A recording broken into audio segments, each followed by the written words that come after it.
ความตึงเครียดเนาะระหว่างกัมพูชากับไทยเนาะข้าพเจ้าคิดว่านายกอุ๊งอิงเลือกทางเจรจาแบบประนีประนอมเรียกว่าการแก้ไขด้วยสันติวิธีมันถูกต้องแล้วเนาะถ้าว่าสงครามระหว่างกัมพูชาและไทย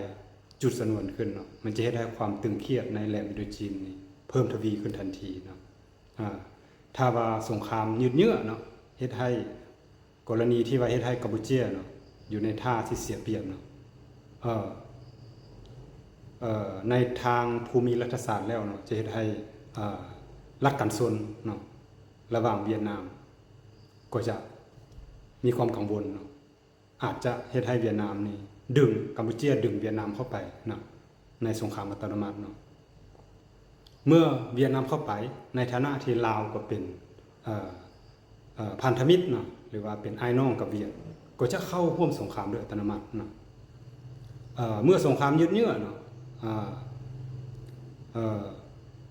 มันทางรถไฟลาวจีนเนาะก็จะ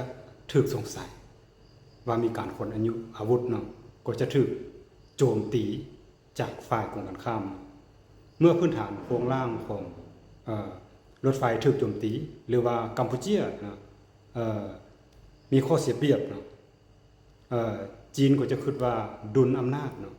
อยู่ทะเลจีนใต้อาจจะเปลี่ยนไปอาจจะดึงจีนเข้ามาร่วมได้นะดังนั้นแมนเฮาพยายามคิดตึกต่อเนาะในยุคปัจจุบันนี้เฮาอย่าไปเชื่อแต่สื่อฝ่ายใดฝ่ายหนึ่งเนาะเฮาต้องเอาความเป็นจริง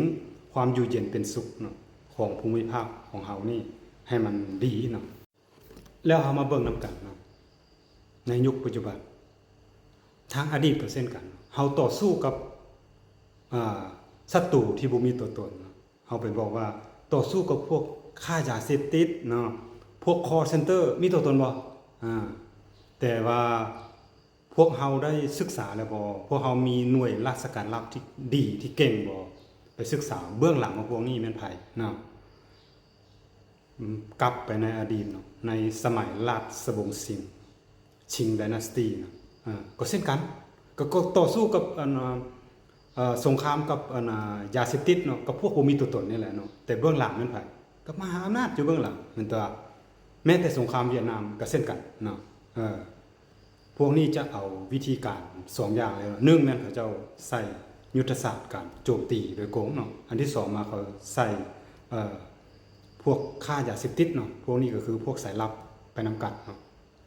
สร้างเกมเป็นป่าล้อมเมืองเข้ามาปิดบังเข้ามาปกปิดเนาะเขาเสื่อมเข้าไปทุกหย่อมย่าเสื่อมเข้าไปในแต่ละชนเผ่าเนาะเฮาเห็นในปัจจุบันเนาะแม้แต่มีบางเขตของเราเนาะอยู่ในปากตึกดงนายังมีประชาชนอยู่เขตนั้นเนาะพวกเฮาสร้างบ้านแปลงเมืองเนาะปลดปล่อยสร้างบ้านแปลงเมืองมาแล้วเป็น40-50 ปีเนาะแต่พวกนั้นเนี่ยยังพวกที่เขาเจ้าพวกที่บ่มีการศึกษาเมื่อถึกได้เป่าหูแล้วเนาะเขาเจ้าจะเชื่อสนิทเลยเนาะของนั้นฮอดปัจจุบันนี้เนาะแม้แต่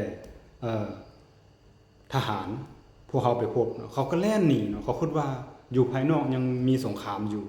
เห็นบ่เขาบ่สนใจกับภายนอกเลยเนาะอันนี้มันตัวอันตรายเนาะแล้วเขาเห็นบ่รัฐกันซนหรือว่าประเทศเป็นตัวเหยื่อล่อเนาะ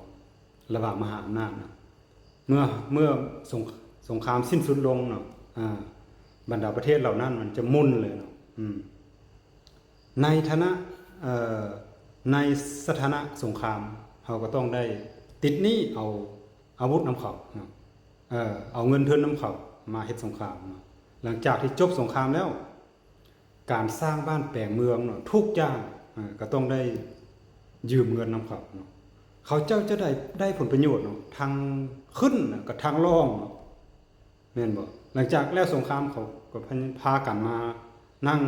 จิบเบียร์เนาะประชุมกันสร้าง